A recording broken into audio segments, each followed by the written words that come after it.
But with that being said, we're going to move on to the next segment. I'll be sharing my thoughts on Shakur Stevenson versus William Zepeda, that fight being canceled in the sport of boxing. So, after the last week in the sport of boxing, when William Zepeda defeated Tevin Farmer by split decision last week, a very close, narrow fight. He won that fight by a score of 95-94.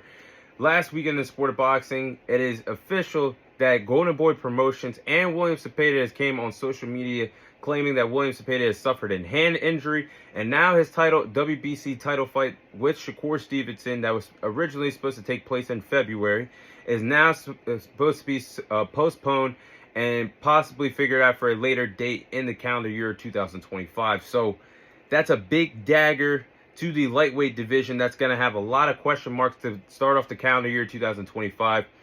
Now, I was looking forward to this fight between Shakur Stevenson and William Zepeda, two southpaw fighters that fight in two completely different styles. You have William Zepeda being an aggressive southpaw fighter that's very active, throws around 90 to 100 punches per round. He's very active, applies the pressure in the sport of boxing. Then you have Shakur Stevenson, who also is a southpaw fighter, also can do different fight in different angles, backs off the back foot very comfortably in the sport of boxing, has great defensive skills. I think that would have been a fun fight between Shakur Stevenson and William Zepeda.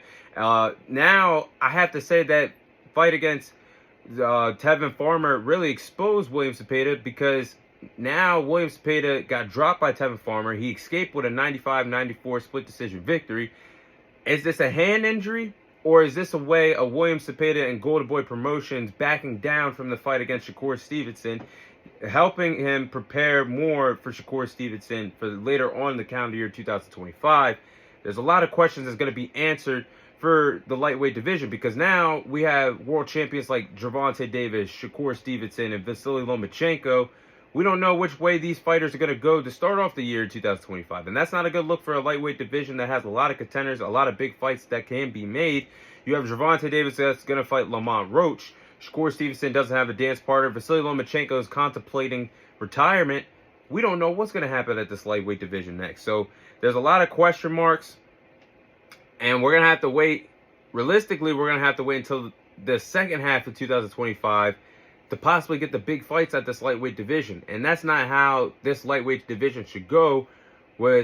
There's a clear path to undisputed for all four of the champions. I don't understand why we're not getting any unified fights.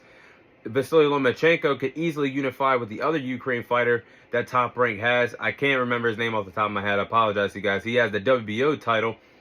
But then I'm looking at it. We should be getting Gervonta Davis versus Shakur Stevenson.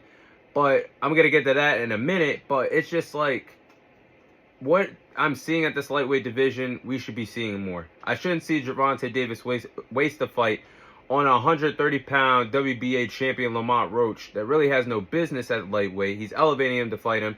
And this fight has already been postponed to end 2024. It's supposed to happen in December. Now it's postponed to March. I don't see why we are waiting this long to see Gervonta Davis back in the ring. With anybody, why Lamont Roach? Why not fight a contending fighter at lightweight? And then for Shakur Stevenson, there's really nobody left on the table for him. Vasily Lomachenko possibly could give someone like Keyshawn Davis a fight. Both are signed with Top Rank. So there's a lot of question marks here at this lightweight division. But getting back to William Zepeda, my point of, I don't know if this is a legitimate hand injury or if Oscar De La Hoya and Golden Boy Promotions are having him sit on the shelf and have him get back in the gym after he recovers to possibly save himself for 2025 later on against Shakur Stevenson, because he was exposed against Tevin Farmer in this fight. This was supposed to be a fight that he's supposed to win comfortably. This was supposed to be a fight that was supposed to showcase his skills and prepare himself to fight Shakur Stevenson in the next few months for a WBC world title opportunity. Instead, he got exposed by a veteran fighter in Tevin Farmer. And I understand fights make styles in the sport of boxing, but he was dropped in the 4th round. He escaped out of Saudi with a split decision victory, 95-94. I'm not sure how I feel about William Zepeda after that performance. And this is a guy that I said is a top 5 fighter at this division and somebody that could give these world champions a run for their money.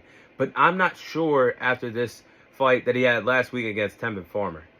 Now, for Shakur Stevenson, this is where things get interesting because, yes, he does have the WBC title, and he did sign with Matchroom Boxing Promotions after his final fight happened with Top Rank this summer.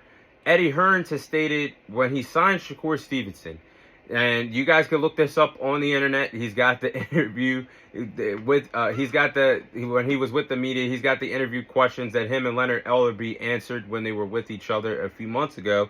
He said that Shakur Stevenson, at the time, he had a 2-fight deal with Shakur Stevenson. And he had a 2-fight plan for Shakur Stevenson. At that time, that was supposed to be against Joe Cordina in October. Unfortunately, we didn't see that because Shakur Stevenson had to have hand surgery, and that sidelined him for the end of 2024. But the William Zepeda fight was supposed to be on that, and now the William Zepeda has an hand injury, and that isn't going to happen probably until the second half of 2025 if these respective fighters still want to go through with that fight.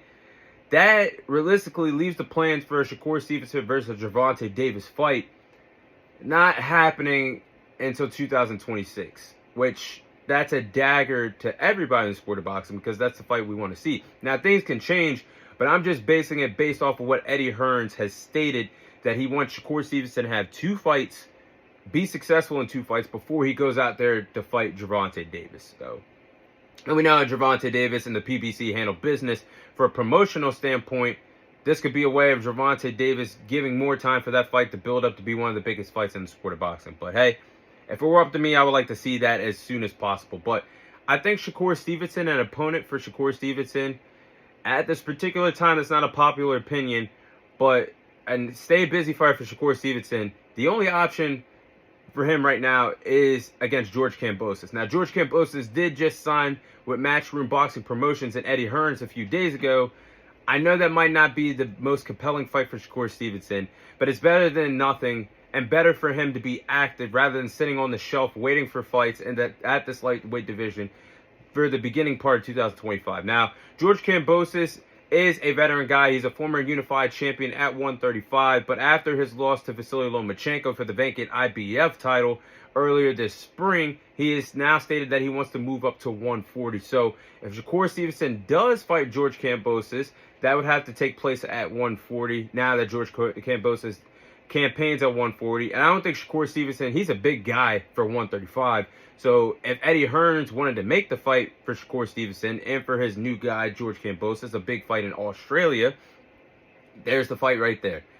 I think that could be something to have us engaged for Shakur Stevenson for 2025. Now, George Kambosos, don't get me wrong, he did defeat Teofimo Lopez in a unified lightweight title fight. But after that fight, he's kind of fell off and it has regressed, losing 2 times to Devin Haney and got knocked out by Vasily Lomachenko. So, hey, I'm just saying a fight to keep Shakur Stevenson active. Another big fight for George Kambosos over there in Melbourne, Australia.